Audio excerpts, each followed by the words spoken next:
계절인데 2015년 우리를 향하신 그 하나님의 기쁘신 뜻 가운데서 순간순간 하나님의 인도하심을 받는 그런 우리 성도들 될 수 있기를 간절히 소망합니다.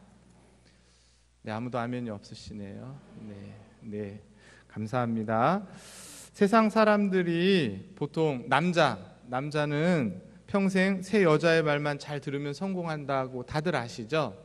네, 엄마 말, 아내 말, 그리고 네, 잘하시네요. 내비게이션의 여자 목소리.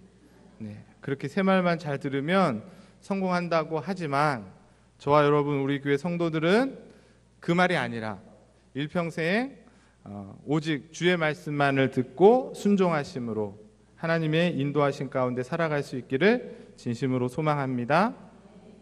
왜 이런 말씀을 드리냐면 오늘 우리가 시편 23편 말씀을 또 보고 있는데 오늘 그 말씀이 나오기 때문이죠. 다시 돌아가 보면 먼저 우리가 왜 부족함이 없는가? 제가 첫 번째로 말했던 것은 여호와께서 나의 목자가 되시기 때문에 부족함이 없다. 그래서 실질적으로 우리의 삶 가운데 물질적인 부분에 풀밭과 물가로 인도하시기 때문에 우리가 부족함이 없고, 또 다른 차원의 영적인 측면에서는 지난번에 제가 말씀드렸는데 우리의 영혼을 소생시키시기 때문에, 좀 더 쉽게 말하면 우리의 영혼, 죽었던 영혼, 하나님을 알지 못했던 우리의 영혼을 회복시켜 주셨기 때문에 우리가 부족함이 없다. 이렇게 다윗은 시편을 통해서 말씀하고 있습니다. 오늘은 시편 23편 3절 하반절에 있는 여호와가 하나님이신데 나의 목자신데 자기 이름을 위하여 의의 길로 어떻게 하신다 그래요? 인도하시기 때문에 저와 여러분들은 부족함이 있다 없다? 정말 없으시죠? 네, 없다라고 오늘 말씀이 우리에게 교훈해주고 있습니다. 이 사실을 우리가 좀 더 구체적으로 살펴보려고 합니다. 먼저 첫 번째로 다윗은 지금 하나님에 대해서 뭐라고 표현하고 있어요? 하나님을 인도하시는 목자라고 말하고 있다는 거예요. 목자는 목자인데 인도하는 목자다. 네, 목자에게서 제일 중요한 게 뭘까요? 제일 중요한 거, 목자에서 제일 중요한 거, 양을 많이 낳고 뭐 젖을 짜고 그게 아닌 거예요. 목자에게 제일 중요한 임무는 바로 양을 안전하게 지켜서 우리까지, 맞죠?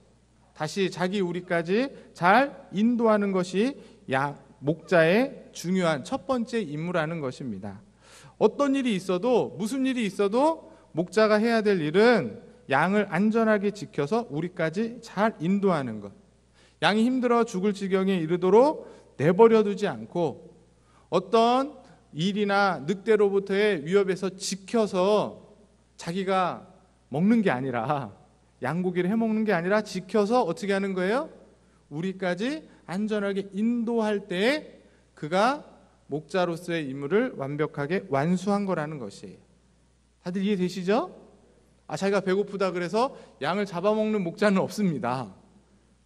내가 조금 뭐가 필요하다 그래서 양을 팔아가지고 내 물건으로 바꾸거나 뭐를 보수하는 일을 하는 게 아니라 목자는 양을 지키고 인도하는 것, 그게 목자라는 것이에요. 그런데 바로 우리 하나님께서 우리를 어떻게 하신다?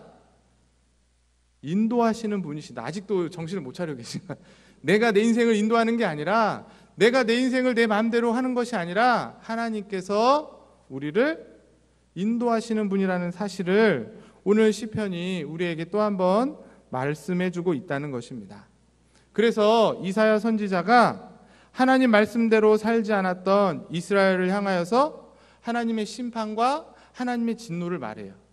그리고 끝이 아니라, 그리고 난 후에 그럼에도 불구하고 너희들을 다시 회복시키실 예수 그리스도가 오실 것을 예언하면서 다음과 같이 말씀을 하였습니다. 이사야 40장 11절 말씀을 보시면, 그는 목자같이 양떼를 먹이시고 어린 양을 그 팔로 모아 품에 안으시며 젖먹이는 암컷들을 온순히 인도하시리로다. 이사야 선지자 그 얘기를 하는 거예요. 뿐만 아니라 요셉 누군지 아시죠? 요셉이 자기를 인도하시는 그 하나님을 너무도 잘 알고 있었기 때문에 자기 자신을 애굽에 팔았던 그 형들을 총리가 되어서 만난 거죠. 이렇게 제가 이렇게 서 있고 여러분들 이렇게 앉아 있는 것처럼 그 형들이 자기 무릎에 꿇고 양식을 구하고 있는 그 형들을 만났을 때 요셉이 뭐라고 얘기하는 거예요? 내가 총리가 됐으니까 너희들의 원수를 갚겠다 하면서 형들을 혼낸 것이 아니라 뭐라고 고백하냐면 창세기 45장 5절 말씀에 보니까 당신들이 나를 이곳에 팔았다고 해서 근심하지 마소서, 한탄하지 마소서. 하나님이 생명을 구원하시려고 나를 당신들보다 먼저 어떻게 했다? 보내셨다는 거예요. 이 애국까지 나를 인도하셔서 나를 총리로 만들어 주셨다는 사실을 요셉이 알고 있었기 때문에 그 형들을 향해서 원수를 갚지 않고 그들을 용서해 줄 수 있었다는 것입니다. 다시 말해서 하나님의 인도하심을 경험한 사람들이 인생의 순간순간마다 하는 그 믿음의 고백이 바로 이런 고백이라는 거예요. 무슨 고백? 하나님이 나를 여기까지 인도하셨구나. 그런 자들에게는 어떤 상황과 환경 속에서도 감사와 부족함이 없는 고백을 하게 되는데 그 고백의 밑바탕에는 뭐가 있는 거예요? 하나님이 인도하셨다는 사실을 인정하는 그 고백이 전제되어져 있다는 것입니다. 그래서 지금 다윗은 하나님께서 인도하실 것이라는 그 말을 통하여서 오늘 시편 23편 3절에 말하는 인도하시리로다 라는 이 말로 하나님에 대한 자신의 큰 믿음을 지금 표현하고 있는 것이에요. 내가 어떠한 어려운 상황에 있다 할지라도 목자가 양을 인도하듯이 하나님께서 우리를 아무리 험한 형편 가운데서도 인도하실 것을 믿는다는 것입니다. 험악한 인생, 세상 가운데 성도들이 말씀을 지키며 살아가는 것이 쉬워요? 어려워요? 쉬우세요? 어렵잖아요. 너무도 어려운 시대 가운데 저희들이 살고 있습니다. 그런 성도들이 세상 앞에서 환경적으로 보면 우리를 반겨주는 궁궐이 있는 것이 아니라 사망의 음침한 골짜기가 우리를 기다리고 있죠. 당장 저 문을 밖에 나가서 일주일 동안 세상에서 사는 것 사망의 음침한 골짜기라는 거예요. 인간적으로 보면 우리 주위에 원수들이 도사리고 있는 거예요. 어떻게 하면 나를 내 코를 빼먹을까? 나를 어떻게 속여 먹어서 더 남겨 먹을까? 그런 사람들이 도사리고 있다는 것입니다. 그래서 믿음을 지키며 살아가기에 우리의 손은 떨리고, 맞죠? 우리의 발은 흔들리고 우리의 마음은 갈대처럼 방황하지 않을 수가 없다는 거예요. 그런데 그런 상황 속에서 하나님께서 나를 어떻게 하신다? 아직도 주제를 못 찾고 계세요. 나를 인도하고 계신다. 그런 상황 가운데서도 하나님이 나를 인도하신다는 이 믿음이 저와 여러분들을 세상 속에서 그 믿음 가운데 걸어갈 수 있는 걸음걸이를 할 수 있는 원동력이 되게 하신다는 거예요. 믿으십니까? 마치 출애굽한 이스라엘 백성이 출애굽해서 광야를 나와서 그들이 겪게 되는 많은 고난과 역경, 험난한 상황과 환경 속에서도 그들이 계속해서 약속의 땅 가나안에 걸어갈 수 있었던 것, 그것은 그들의 의지가 강했기 때문이 아니라는 거예요. 그들의 계획이 치밀하게 잘 짜서 이스라엘이 출애굽했던 그 이스라엘 백성이 그 조직이 탁월하고 그들의 학식이 뛰어나고 그들이 힘과 능력이 많아서가 아니라 하나님이 함께 하셨고 하나님께서 인도하실 거라는 그 확실한 믿음이 있었기 때문이라는 거예요. 그래서 출애굽기 여러분 말씀을 잘 보시면 출애굽기에 등장하는 게 있어요. 그게 바로 뭐예요? 구름기둥과 불기둥. 그 구름기둥과 불기둥이 출애굽하면서부터 나옵니다. 13장에서부터 나와요. 그래서 계속 하다가 언제까지 나와요? 계속 나옵니다. 계속 40장까지 나오고 그 다음에 40장에서 구름기둥이 없어져요. 왜 없어질까요? 왜 없어질 것 같아요? 구름이 다 돼서, 불기둥이 다 돼서 40장에 뭐가 나오냐면 이제 성막을 다 짓고 성막을 하나님께 봉헌하면서 이제 없어지는 거예요. 뭘 말씀드리는 거예요? 출애굽기 40장 38절을 보시면 낮에는 여호와의 구름이 성막 위에 있고 밤에는 불이 그 구름 가운데 있음을 이스라엘 온 족속이 그 모든 행진하는 길에서 그들의 눈으로 보았더라. 출애굽하여서 광야를 사는 내내 이스라엘을 인도했던 그 수단, 그게 바로 구름기둥과 불기둥이었는데 그 구름기둥과 불기둥이 성막이 다 지어질 때까지 계속해서 함께했다는 거예요. 그 구름기둥과 불기둥은 뭘 상징하는 거예요? 하나님의 임재를 상징하는과 동시에 하나님의 인도하심을 상징한다는 것입니다. 광야라는 곳, 그 상황의 극악함과 자신의 무능력이 광야라는 곳에서 다 드러나는 거예요. 아, 정말 나는 아무것도 할 수 없구나. 자신의 부족함을 절감하는 그 순간, 그 부족의 절정에서 하나님을 믿는 성도들은 어떻게 하는 거예요? 하나님의 인도하심을 신뢰한다는 것입니다. 내가 부족할 때, 내가 힘들 때, 내가 어려울 때 목자이신 하나님의 그 은혜로우신 인도하심이 있기 때문에 우리가 담대히 믿음의 걸음을 힘있게 걸어갈 수 있다는 것입니다. 사랑하는 우리 가자제일교회 성도 여러분, 하나님께서 지금도 여러분을 여기까지 인도하신 줄 믿으십니까? 그게 중요해요. 그게 비록 나의 삶이 그렇게 대단하지 않고 사람들이 알아주지 않는다 할지라도 그래도 이렇게 예수 그리스도를 믿고 고백하면서 가자제일교회라는 이 주의 몸된 교회의 한 지체가 돼서 일평생 비록 부족하지만 봉사하고 헌신하면서 나의 한 생애를 살아가게 하셨죠. 그때마다 그 순간순간마다 어떻게 하셨어요?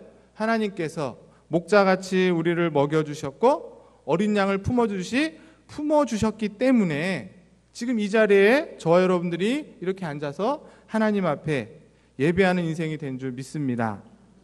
바라기는 그런 하나님의 인도하심을 통해 더욱 우리에게 오는 그런 하나님의 은혜와 사랑을 마음속 깊이 새기시면서 여러분의 남은 삶 변함없이 하나님의 선하신 인도하심을 소망하며 살아가는 저와 여러분 우리 교회 되기를 소망합니다.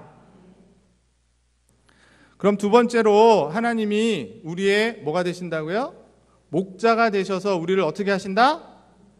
인도하신다. 네, 이제 슬슬 적응하셨어요. 인도하신다. 그러면 어디로 인도하실까요? 네? 교회로? 네, 좋습니다. 어디로 인도하는가? 오늘 본문을 보니까 다윗은 목자 되시는 그 하나님께서 인도하시는데 의의 길로 인도하신다. 이렇게 말씀해 주고 있습니다. 하나님의 인도하심은 의의 길이라는 거예요. 다윗은 목자가 양을 이끌기 위해서 바르고 좋은 길을 선택하는 것처럼 하나님께서 자기 백성들을 인도하시기 위해서 의의 길로 선택하실 것을 확신하고 있다는 것이에요. 여러분도 그렇게 믿으십니까? 하나님께서 여러분들을 의의 길로 인도하셨고 지금도 인도하시고 앞으로도 의의 길로 나를 인도하실 거다 믿으십니까? 잘 대답하셔야 돼요. 네. 그렇게 믿으시는데 분명 나의 삶 모든 전부가 다 하나님의 인도하심이라고 저와 여러분 믿는데 그 믿음 가운데서 우리의 기대는 만사 형통인 줄 알았죠. 그렇죠.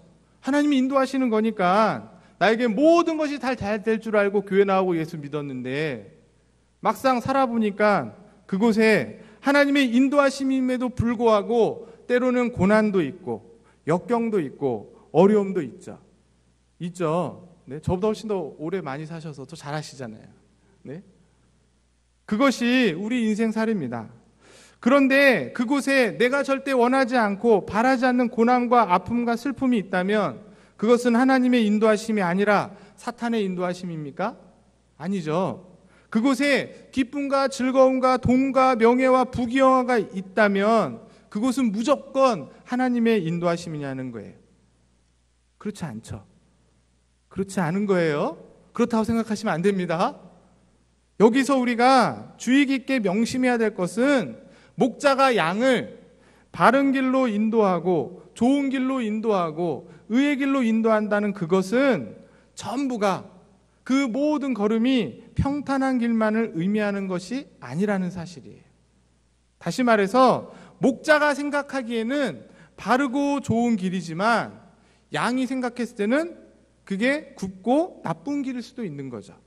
거꾸로 양이 생각할 때는 이게 귀찮은 길이고 산길이고 골짜기처럼 힘든 길이라 할지라도 목자에게는 그것이 그 양에게 가장 바른 길이고 의의 길로 인도하는 길일 수도 있다는 것입니다. 마찬가지로 하나님께서 우리 성도들을 인도하시는 의의 길은 반드시 평온하고 평탄하고 시원하게 쭉쭉 뻗은 고속도로와 같은 그런 길만을 의미하지 않는다는 것이에요. 성경이 그 사실을 말해주고 있습니다. 성경의 많은 믿음의 인물들이 그 믿음의 길을 걸으면서 때로는 험난한 길이었고 또 눈물과 고생의 떡과 물을 마셔야 되는 그 길도 하나님께서 인도하셨다. 그렇게 고백하는 것입니다. 하나님이 보시기에 바르고 옳은 길이 성도에게는 힘들고 어려운 길일 수도 있다는 것이에요. 성도들이 보기에는 좁은 길이고 협착된 길이지만 그 길이 바로 뭐예요? 하나님이 인정하시는 의로운 길이고 옳은 길이고 하나님이 인도하시는 길이라는 겁니다. 그래서 주님께서 제자들에게 뭐라고 말씀하십니까? 마태복음 7장 13절 14절에 좁은 문으로 들어가라. 멸망으로 인도하는 문은 크고 그 길이 넓어 그리고 들어가는 자가 많지만 생명으로 인도하는 문은 좁고 길이 협착하여 찾는 자가 적음이라. 이렇게 말씀하고 있습니다. 또 하나님께서 과거 이스라엘 백성을 광야로 인도하셨을 때 그들을 가나안으로 가는 그 길은 결코 평탄한 길이 아니었다는 거예요. 출애굽기 17장, 13장, 17절, 18절 말씀을 보시면 보여주세요. 2번 넘기셔야 됩니다. 우리 말씀을 찾아보겠습니다. 출애굽기 13장 17절 18절 구약 성경에 있습니다. 여기 보지 마시고 성경책을 찾아보겠습니다. 출애굽기 13장 17절부터 18절입니다. 여러분이 잘 알고 계시는 말씀인데 굉장히 중요한 얘기예요. 102쪽 출애굽기 13장 17절부터 18절입니다. 제가 읽어드리겠습니다. 바로가 백성을 보낸 후에 블레셋 사람의 땅의 길은 가까울지라도 하나님이 그들을 그 길로 인도하지 아니하셨으니 이는 하나님이 말씀하시기를 이 백성이 전쟁을 하게 되면 마음을 돌이켜 애굽으로 돌아갈까 하셨습니다. 그러므로 하나님이 홍해의 광야길로 돌려 백성을 인도하심에 이스라엘 백성이 애굽 땅에서 대열을 지어 나올 때에 이렇게 돼 있어요. 무슨 얘기예요? 이스라엘 백성을 광야로 이끌어서 가나안으로 가는 그 길이 바로 가면 일주일이면 갈 수 있는 길이라는 거예요. 그런데 그들이 그렇게 해서 전쟁을 하게 되면 마음이 떨려서 다시 돌아갈까 봐 그들을 홍해로 돌려서 홍해를 건너서 40년 동안 광야를 지나고 가나안으로 들어가게 하신다는 거예요. 그 길이 때로는 험난하지만 그 길이 좁은 길이지만 그게 하나님의 뜻과 계획 가운데 인도되어지는 길이라는 것입니다. 오늘날 이 시대 가운데 신앙을 지키며 우리가 살아가는 우리에게 너무나도 절실하게 다가오는 말씀이 아닙니까? 나는 편하고 나는 좋고 나는 평탄한 길로 가고 싶은데 하나님은 하나님의 뜻 가운데서 험난한 길로 때로는 몰 때가 있다는 거예요. 오늘날 예수 믿는 사람들은 많이 있어요. 교회 다니는 사람은 너무도 많이 있습니다. 그런데 세상 사람과 도저히 구별되지 않는 그런 말과 행동과 생활의 모습을 보면서 교회와 세상이 도저히 구분되지 않는 그런 분위기 속에서 저와 여러분들이 좁은 길, 편안한 길이 아니라 오늘 이 자리에 이렇게 앉아서 예배드리고 있는 게 좁은 길이잖아요. 그렇죠? 무슨 말씀인지 아시죠? 그냥 주일날 10시 30분 예배 한 번만 드리면 다 되는 시대에 이 자리에 앉아서 이렇게 예배 드리는 게 쉬운 길이 아니죠. 수요일도 나와야 되고 금요일도 나와야 되고 새벽에도 나와야 되고 교회에서 뭐 하자 그러면 봉사도 해야 되고 성경 공부도 해야 되고 좁은 길입니다. 그럼에도 그 길을 생명으로 인도하시는 길이기에 하나님이 걸어가시라고 하는 거예요. 그렇죠. 오늘날 이 시대 가운데 음주와 흡연의 문제는 이제 보편적인 문제예요. 교회 다니는 사람이 술, 담배 한다 그래서 전혀 문제가 안 되는 시대가 됐습니다. 그렇죠? 그렇잖아요. 예전에는 그 말도 못 꺼내는 일이에요. 근데 오늘날은 너무나 당연한, 요즘 젊은이들이 유행하는 음악이 있습니다. EDM 들어보셨어요? EDM? EDM이 뭐냐면 일렉트릭 댄스 뮤직. 쉽게 말하면 나이트나 클럽 같은 데서 조명 켜놓으면서 막 이렇게 하는 그런 음악을 가지고도 교회 안에서 청년들과 함께 예배 드릴 수 있다 없다? 있다고 얘기하는 시대에 우리가 살고 있습니다. 여러분들은 그런 걸 싫어하지만 청년들은 그런 게 너무 귀에 익숙해져 있어서 그런 음악으로 교회를 떠나고 있는 청년들을 어떻게 된다는 거예요? 끌어모아야 된다. 네? 어떻게 생각하세요? 음주와 흡연 때문에 고민하는 그 사람들을 교회로 전도하기 위해서 교회에다가 흡연실을 만들어줘야 되지 않겠냐, 그렇게 얘기하는 시대라는 겁니다. 그런데 하나님의 생각과 인간의 생각은 다르다는 것이에요. 이사야 55장 8절과 9절에서 뭐라고 말씀하시냐면, 이는 내 생각이 너희 생각과 다르며 내 길은 너희 길과 다름이니라. 여호와의 말씀이니라. 이는 하늘이 땅보다 높음 같이 내 길이 너희 길보다 높으며 내 생각은 너희 생각보다 높음이니라. 우리 생각에는 그렇게 하면 좋을 것 같고, 그렇게 하면 교회가 부흥될 것 같고, 그렇게 하면 청년들을 잡을 것 같고, 그렇게 생각이 들지만 하나님의 생각은 더 높다는 거예요. 하나님의 길은 더 좁다는 거예요. 그러므로 저와 여러분들이 해야 될 일은 하나님이 원하시는 의의 길이 무엇인가를 우리가 부지런히 살펴볼 수 있어야 된다는 것입니다. 왜 그러냐면 타락한 본성을 가지고 살아가는 인생들이 생각하는 생각, 우리의 관심, 우리의 원함이 결코 하나님이 원하시는 의의 길을 찾을 수가 없기 때문에, 그의 길을 우리가 우리 스스로 따라갈 수 없기 때문에 우리는 기도할 수밖에 없다는 것입니다. 하나님께서 의의 길로 인도하신다는 그 확신으로 말미암아 우리가 하나님의 인도하심이 여기 있구나, 기도하며 알 때에 겨우 그 자리에 서게 되는 것이지, 하나님이 인도하시지 않고는, 하나님이 깨닫게 하시지 않고는 우리 스스로 자발적으로 의의 길을 설 수가 없기 때문인 것이에요. 아직도 내가 스스로 그 길을 걸 수 있다고 생각하십니까? 결코 그렇지 않습니다. 왜냐하면 두 가지 이유가 있는데, 첫 번째는 우리는 스스로 의의 길을 갈 수 있는 능력을 소유하고 있지 못하기 때문이에요. 우리 스스로 그 의의 길을 찾을 수 있는 능력이 없다는 거예요. 왜? 너무도 연약하여서. 안 그래요? 한번 생각해 보세요. 오늘도 이 말씀을 듣고 일주일 동안 내가 하나님이 기뻐하시는 의의 길을 가겠다라고 수백 번 결심했지만 너무나도 쉽게 무너지는 우리 자신을 보지 않습니까?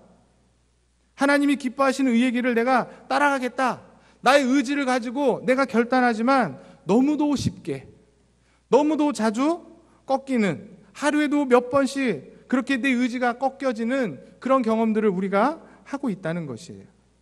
오직 하나님께서 그의 의로운 길로 우리를 인도하시지 않으면 한순간도 그 길을 한 걸음도 걸어갈 수밖에 없는 그런 연약한 인생이라는 것을 우리가 고백할 수밖에 없는 것입니다.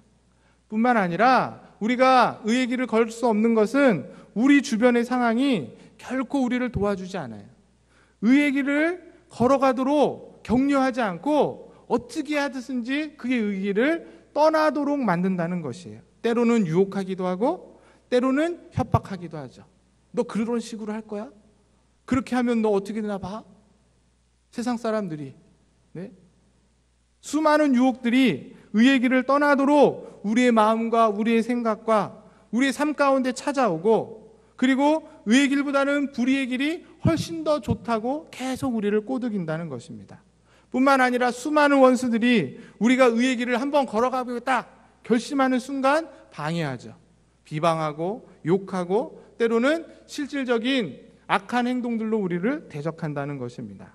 마치 세례 요한처럼 마태복음 21장 32절에 요한이 의의 도로 너희에게 왔거늘 너희는 그를 믿지 아니하였으되 세리와 창리는 믿었으며 너희는 그것을 보고도 끝내 뉘우쳐 믿지 아니하였도다.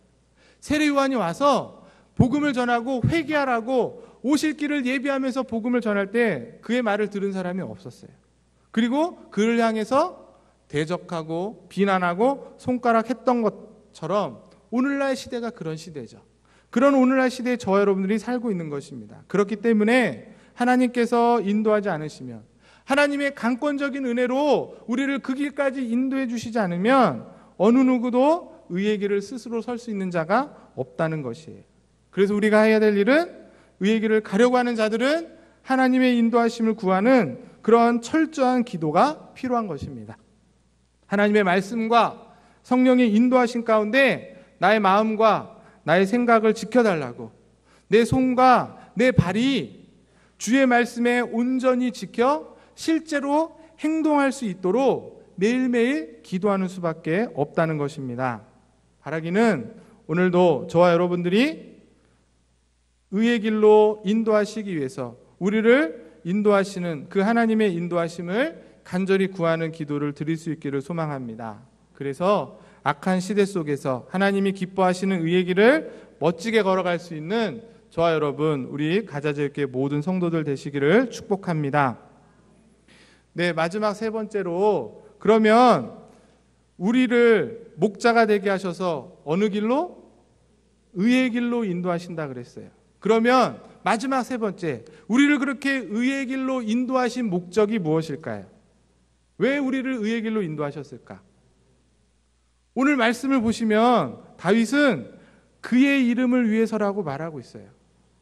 목자가 양을 인도하는 목적이 양들을 위해서가 아니라 목자 자신을 위해서다, 이렇게 말하고 있다는 겁니다. 우리가 생각하기에는 나를 위해서, 나 윤대성 목사를 위해서, 우리 교회를 위해서, 우리 자녀들을 위해서, 양들을 위해서 의의 길로 인도하시는 줄 알았는데, 그렇죠? 그런데 놀랍게도 성경은 너를 위해서가 아니라 내 이름 때문에, 나를 위해서, 목자이신 하나님의 이름을 위해서 너희를 인도하는 것이다. 오늘 성경이 우리에게 그렇게 말씀하고 있는 것입니다. 분명 목자가 양들을 인도함으로써 양들인 우리에게 유익이 있어요, 없어요? 없나요? 네? 없으면 인도함을 포기하셔야죠. 근데 인도함 받기를 원하는 것은 우리에게 분명히 유익이 있습니다. 그게 경제적이든 그게 심리적이든 영적이든 분명히 우리에게 유익이 있는데, 그럼에도 불구하고 우리가 기억해야 될 것은, 그러므로 목자의 이름이 드러나고 빛이 난다는 거예요. 하나님께서 우리를 인도하시고 의의 길로 이끄시는 가장 큰 목적은 바로 자신의 이름을 위해서, 여호와의 이름을 위해서라는 사실을 잊지 마셔야 되는 거예요. 근데 이걸 자꾸 잊어버리는 거죠. 왜냐하면 오늘날 시대는 자기 중심 시대니까. 오늘날 시대는 방송을 보든 삶을 보든 사람들을 만나든 책을 보든 다 나 중심이에요, 나 중심.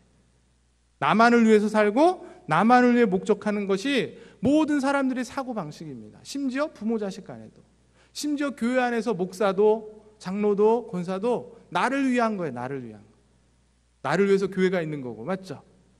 교회를 위해서 내가 있는 게 아니라, 자녀도 나를 위해서 있는 거예요. 남편도 나를 위해서 있는 거예요.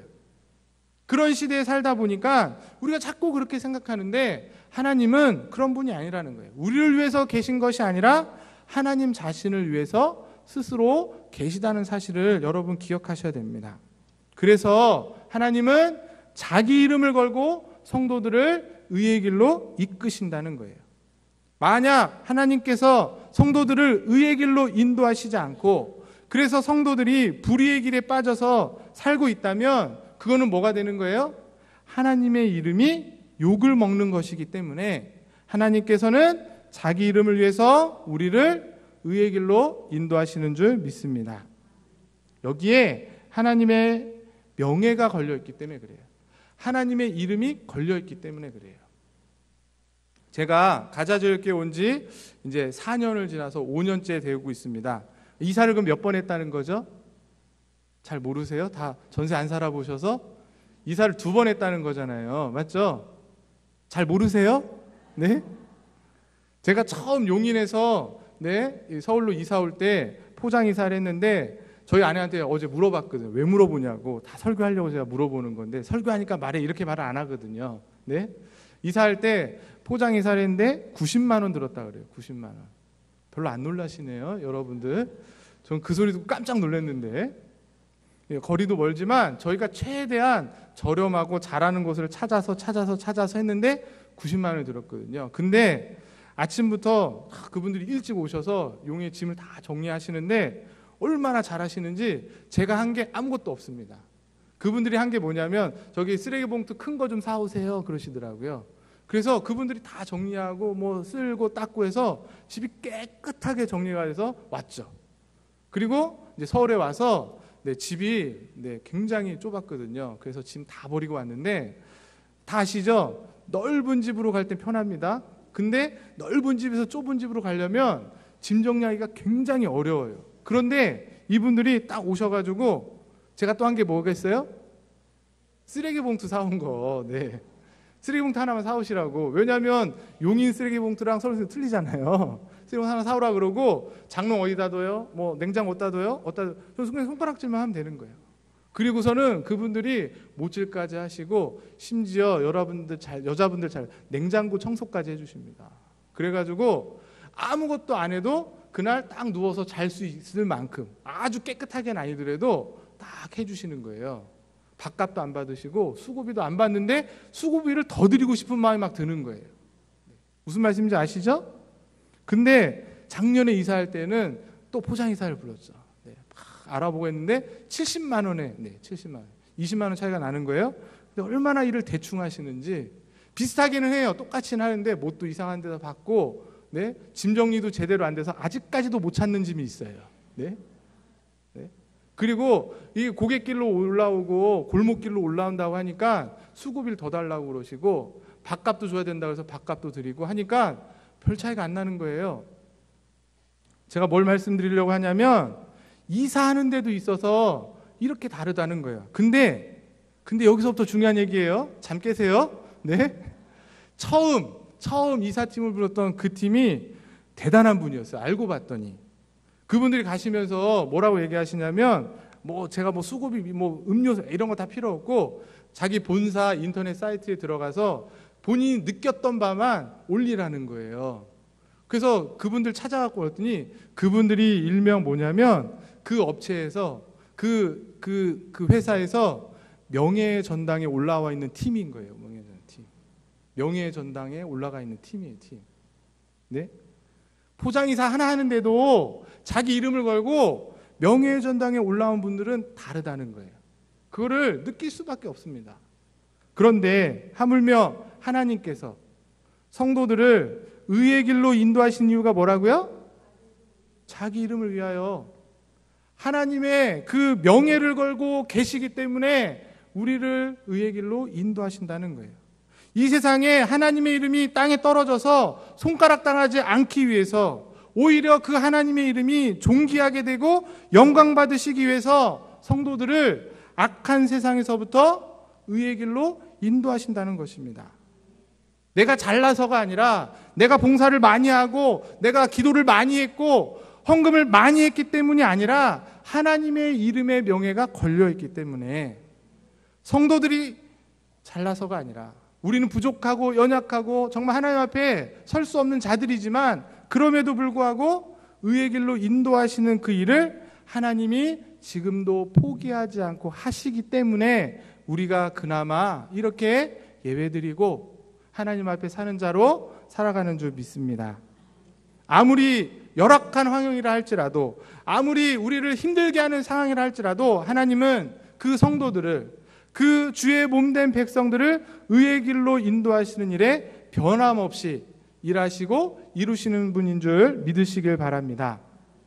여기에 성도들의 위로가 있는 것이에요.